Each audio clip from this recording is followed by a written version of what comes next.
Olá, sejam bem-vindos a mais uma videoaula sobre ações educativas. Nosso assunto de hoje é a organização do trabalho docente em treinamentos. Os tópicos a serem abordados nesta aula são organização do trabalho docente, o conceito de treinamento e a importância do treinamento.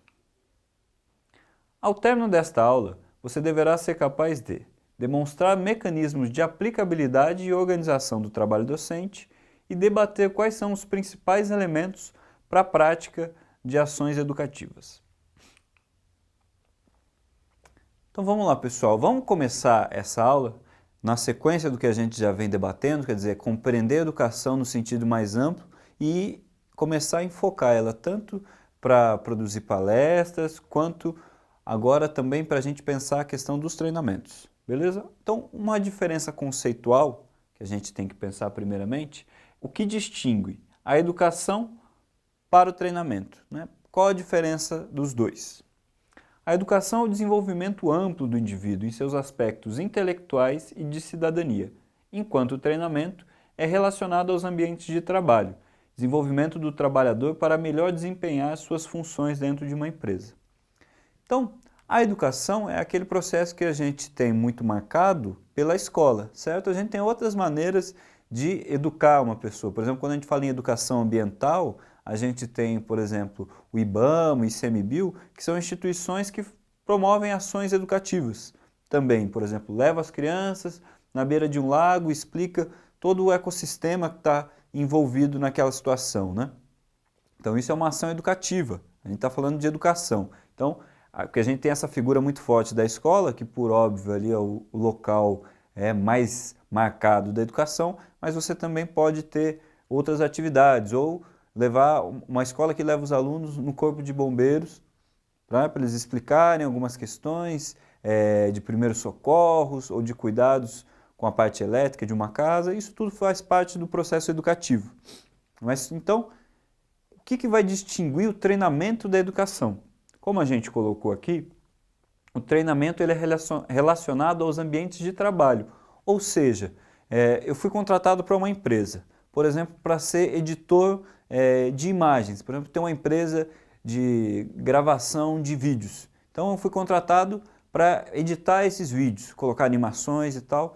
Cheguei nessa empresa, eu já vou chegar com um certo conhecimento, porque por isso eu fui contratado para aquela área, né? Por isso você tem as entrevistas, eles vão selecionar quem estiver melhor preparado.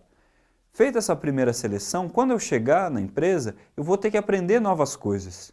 Porque ainda que eu tenha esse modelo que eu aprendi, né, num curso técnico, numa faculdade, né, essa empresa vai ter algumas regras e algumas coisas eu também não estudei. Então nisso vai ter o treinamento dentro dessa empresa. Então veja a diferença entre a educação escolar e o treinamento.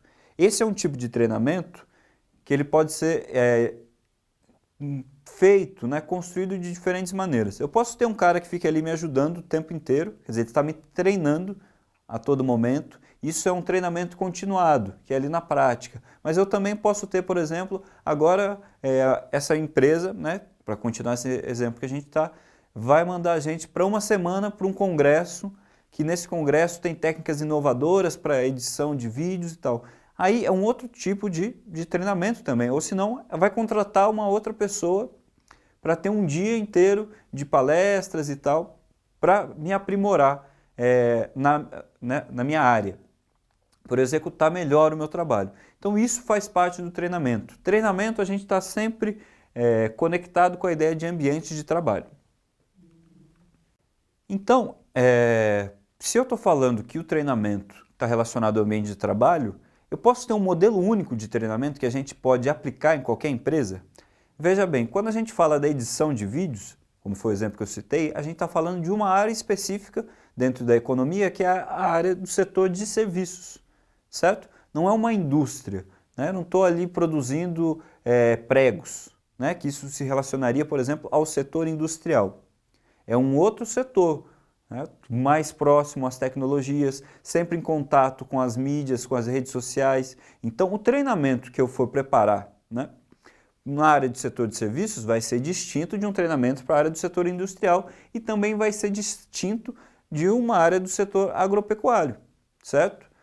E E aqui eu citei 3 setores, né, que são os 3 setores principais nessa divisão que a gente faz dentro do conjunto de uma economia, né, de um país, de uma região, mas eu também posso especificar cada vez mais essa distinção.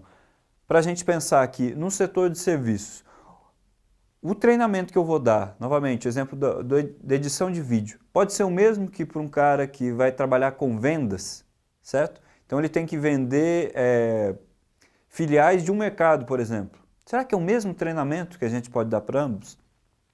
A ideia, eu estou pontuando essas questões, é o seguinte: cada área, cada setor precisa que se compreenda a especificidade dele para a gente projetar a ação educativa, para a gente projetar o treinamento, para a gente projetar a palestra que a gente quer executar naquele local e para aquelas pessoas.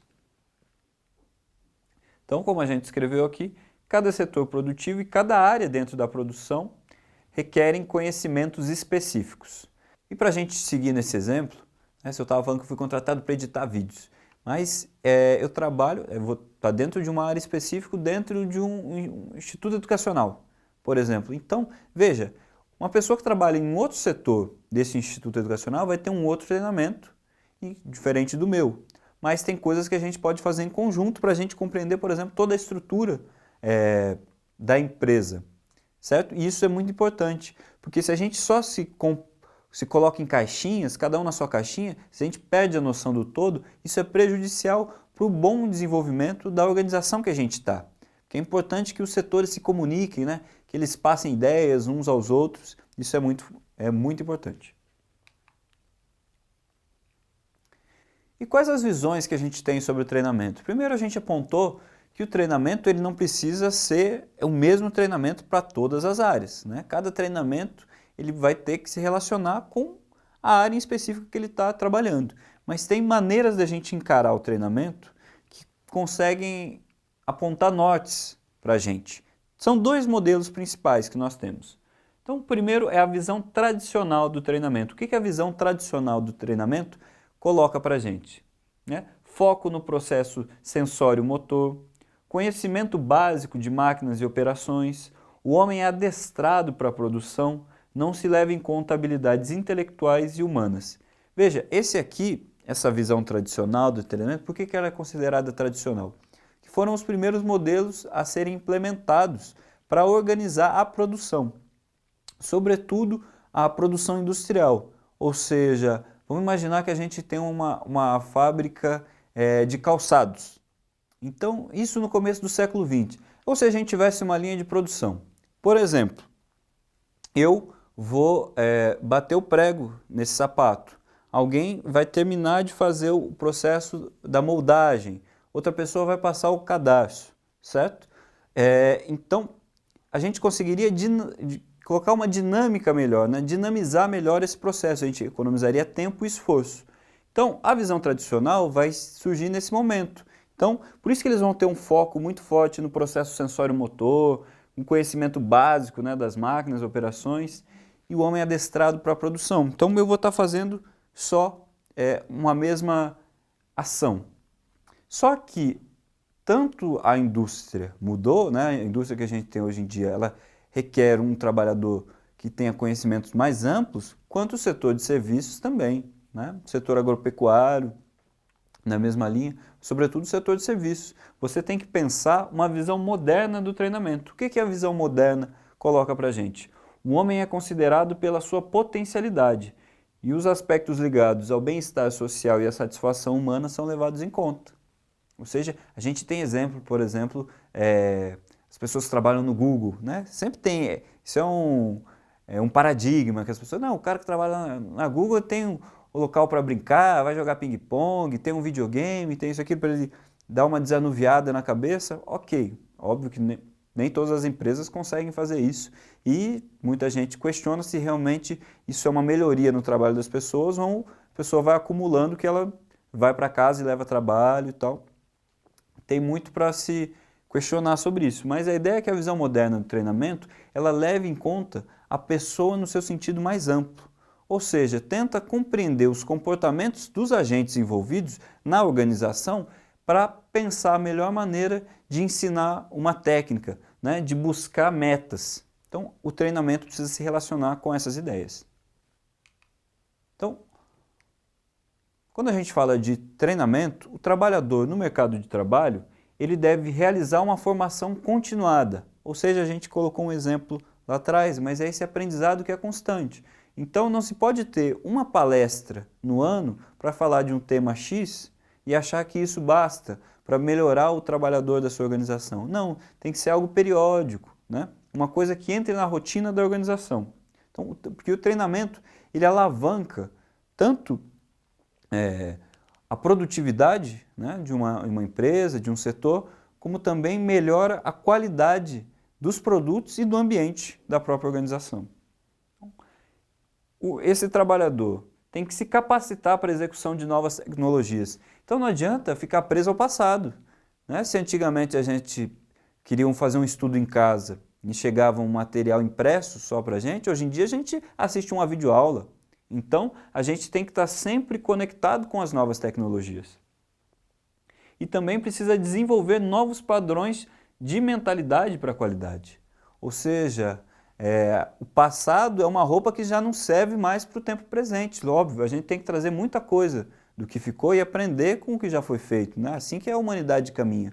Mas a gente tem que estar disposto a novas maneiras de conviver, né? De respeitar os outros, de construir as coisas mais em conjunto. Se antigamente você tinha um chefe que só chegava e dava ordem, hoje ele precisa conversar com as pessoas, que as pessoas reivindicam essa sua autonomia e acham importante participar dos processos. Então, o treinamento deve ser visto como uma estratégia de mudança, porque aquilo que não se movimenta é aquela velha metáfora da bicicleta, né? Para você, se você pega uma bicicleta e você para de pedalar, você cai, porque uma hora ela não anda. Então, para você seguir em frente, você tem que estar sempre pedalando. E assim também com uma empresa. Se você não treinar os seus profissionais a todo momento, ela não muda e ela vai ficando obsoleta, vai ficando para trás, perde mercado e acaba, né? Isso para uma empresa e também para uma pessoa que trabalha individualmente, que vende seus produtos, né? Vende suas palestras, isso também é uma noção que tem que estar sempre cravada na cabeça. E o que o treinador pode fazer nesse processo? Então, o papel do treinador na empresa é melhorar os processos de produção, maximizar resultados e, consequentemente, atingir os objetivos e metas colocados pela organização. Então, o treinador é esse cara que já estudou bastante e tem uma prática forte nessa área, que ele vai ter um conhecimento geral do processo, então ele vai observar na empresa como é que vai melhorar esse processo de produção, como é que a gente maximiza os resultados. Por exemplo, ele vê uma área que tem muita gente que está fazendo pouca coisa. Então ele vai redirecionando essas pessoas para elas atuarem de uma maneira melhor e atuarem mais, certo? Às vezes você coloca um cara que é muito bom em fazer uma determinada situação para fazer uma coisa que não tem nada a ver com o que ele aprendeu, né? Com o que ele é bom. Pensar um time de futebol, você coloca um atacante na zaga. Então, o treinador também vai observar essas características para auxiliar, né? O treinador e um gestor, eles têm que trabalhar em conjunto. Chegamos ao final de mais uma videoaula sobre organização do trabalho docente em treinamentos. Espero que tenham gostado, visite nossas redes sociais e até a próxima.